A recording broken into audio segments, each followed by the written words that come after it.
안녕하세요. 오늘 저희가 함께 깊이 파고들 자료는요. 바로 미국 링컨 센터 인류미래 국제 세미나에서 발표돼서 아주 큰 주목을 받았던 손동환 박사님의 논문입니다.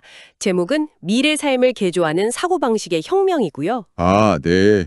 그 화제의 논문 말씀이시군요. 네, 이 손동환 박사님이 어떤 분이시냐면 미국 링컨 리더십 연구소 총재님이시고 저명한 미래학자이십니다. 이력이 정말 대단하신데요. 사회학, 심리학, 인류학, 경영학, 법학, 신학은 기본이고요. 와, 정말 여러 분야를 섭렵하셨네요. 네, 거기에 리더십과 미래학, 멀티미디어 소프트웨어 공학, 이 비즈니스, 그리고 IT와 인공지능 융합까지. 평생에 걸쳐서 인류 문명과 세계 평화에 기여할 그런 리더십 원칙들을 연구해 오신 분입니다. 네, 맞아요. 손동원 박사님이 연구의 그 핵심 아이디어를 보면요. 결국 우리 삶의 가장 강력한 전환점은 다른 데 있는 게 아니라 바로 마음가짐, 이 사고방식의 변화에서 시작된다는 겁니다. 스티븐 핑거도 비슷하게 말했죠. 인간 정신은 그냥 세상을 비추는 거울이 아니라 아주 능동적인 행위자라서요. 내면의 생각들을 바꾸면 우리가 경험하는 삶 자체가 달라질 수 있다는 거예요. 그렇죠. 세상을 받아들이는 방식이 바뀌는 거니까요. 네, 그래서 오늘 저희는 손동원 박사님 논문의 그 뼈대라고 할 수 있는 메인 포인트 5가지 도그마, 이걸 좀 집중적으로 파헤쳐 보려고 합니다. 좋습니다. 그럼 바로 첫 번째 도그마부터 시작해 볼까요? 제1 도그마. 생각이 감정을 만들고 감정이 행동을 결정한다.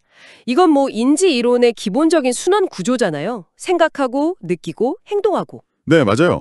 같은 일을 겪어도 그걸 어떻게 생각하느냐에 따라서 느껴지는 감정이 완전 달라지고 그 결과로 나오는 행동도 달라지게 되죠. 예를 들어서 누가 무표정하게 저를 쳐다보면 나한테 불만 있나?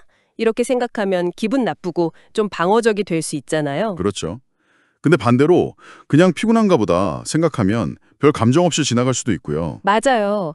그러니까 이 사고방식이 우리 삶을 만들어가는 진짜 첫 번째 톱니바퀴 같은 역할을 하는 거네요. 네, 정확합니다. 그 엘버트 앨리스의 합리정서 행동치료, REBT에서도 보면 비합리적인 신념이 결국 부적절한 감정이나 행동으로 이어진다고 하잖아요. 아, 네네. 들어봤어요. 손동환 박사님은 특히 앞으로 다가올 AI 시대에도 이 원리는 변하지 않는다고 강조하세요. 오히려 인간이 자기 삶을 주체적으로 설계하려면 이 생각의 방향을 정하는 능력이 훨씬 더 중요해진다는 거죠. 기술이 대신해 줄 수 없는 부분이니까요. 네, 바로 그 점입니다. 자, 그럼 두 번째 도그마로 넘어가 볼까요? 제2 도그마, 왜곡된 사고는 현실보다 더 큰 고통을 만든다. 이건 그 사건 자체보다 우리가 그걸 어떻게 해석하느냐가 훨씬 더 중요하다. 이런 이야기인 것 같은데요. 맞습니다. 인지행동치료, CBT에서도 이걸 아주 중요하게 다루죠. 인지 왜곡이라고 하잖아요. 흑백 논리라든가 과잉 일반화 같은 거요. 아, 네. 하나 잘못되면 난 완전 실패자야. 이렇게 생각해버리는 거예요. 네, 그런 거죠. 작은 실수 하나를 가지고 자기 전체를 막 부정적으로 평가해버리는 그런 경향이에요.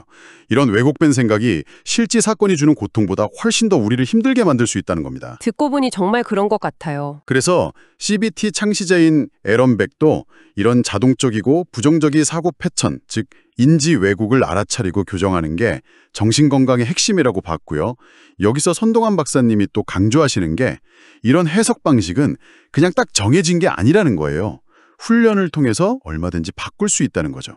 아, 훈련으로요? 그게 가능하군요. 네. 특히 요즘처럼 정보가 넘쳐나는 시대에는 이런 합리적인 해석 능력이 심리적인 웰빙을 지키는데 거의 필수 생존 기술 같다고도 볼 수 있습니다. 그렇군요. 자, 세 번째 도그마, 생각을 바꾸면 뇌도 바뀐다. 신경 가소성의 과학. 이건 정말 흥미로운데요. 네, 저도 이 부분이 아주 인상 깊었어요. 우리가 하는 생각이나 경험이 그냥 마음의 문제로 끝나는 게 아니라 실제로 우리 뇌의 물리적인 구조나 기능까지 바꿀 수 있다는 거거든요. 뇌가 변한다고요? 와. 네, 신경 가소성이라는 개념인데요.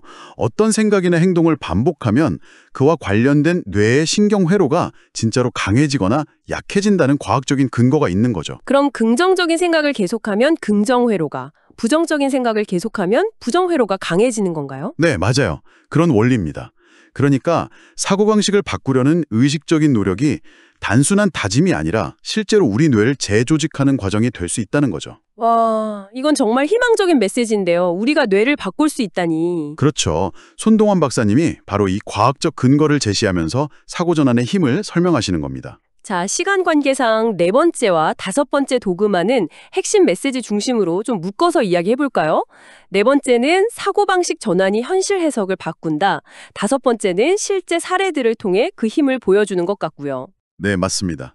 네 번째는 결국 같은 현실이라도 어떤 안경, 어떤 프레임으로 보느냐에 따라서 전혀 다른 의미와 가능성을 발견하게 된다는 거고요. 문제를 위기로 볼 수도 있지만 도전이나 성장의 기회로 볼 수도 있잖아요. 그렇죠. 어떤 관점에 갖느냐가 중요하겠네요. 네. 그리고 다섯 번째 도구마는 바로 그런 힘을 보여주는 실제 사례들이죠. 빅터 프랭클리나 헬렌 켈러처럼 정말 극한의 상황에서도 의미를 찾고 삶을 개척한 분들 이야기요. 아, 네. 그분들 사례는 정말 감동적이죠. 상황 자체는 바꿀 수 없었지만 그 상황을 대하는 태도는 스스로 선택했다는 거. 네. 그게 바로 사고방식의 힘을 보여주는 강력한 증거들입니다. 결국 이 다섯 가지 도구마를 통해서 손동원 박사님이 일관되게 말하고자 하는 건 결국 변화의 시작은 우리 내면에 있다는 거죠. 네. 외부 환경 탓하기 전에 내 생각부터 점검하고 바꾸는 것. 그게 가장 근본적인 변화의 출발점이라는 말씀이시네요. 맞습니다. 논문에 나오는 사고방식을 바꾸는 순간 당신은 개조된다. 이 문장이 모든 걸 함축하는 것 같아요. 와, 개조된다. 정말 강렬한 표현인데요? 네, 그만큼 생각의 힘이 강력하다는 의미겠죠. 특히 요즘처럼 불확실하고 빠르게 변하는 시대, 또 AI가 많은 걸 대체하는 시대에는요. 이런 인지적인 유연성, 그리고 주체적으로 상황을 해석하는 능력이 정말 중요합니다. 이건 기술이 따라할 수 없는 우리 인간 고유의 강점이 될 거예요. 손동환 박사님의 연구는 바로 이 내면의 힘을 어떻게 키우고 발휘할지에 대한 깊은 통찰을 우리에게 주는 거죠. 네, 오늘 정말 의미 있는 이야기를 나눈 것 같습니다. 마지막으로 논문 덧붙임 글에 있는 아주 인상적인 구절을 청취자 여러분께 전해드리면서 마무리하면 어떨까 싶어요. 아, 좋습니다. 당신의 인생은 아직 확정된 결말이 아니다. 지금 이 순간 당신이 어떤 사고방식을 선택하느냐에 따라 당신의 삶은 어제와 전혀 다른 방향으로 흘러갈 수 있다. 당신의 새로운 생각이 곧 당신의 새로운 미래다. 오늘 여러분도 잠시 멈춰서 자신의 생각 프레임을 한번 돌아보는 시간을 가져보시면 좋겠습니다.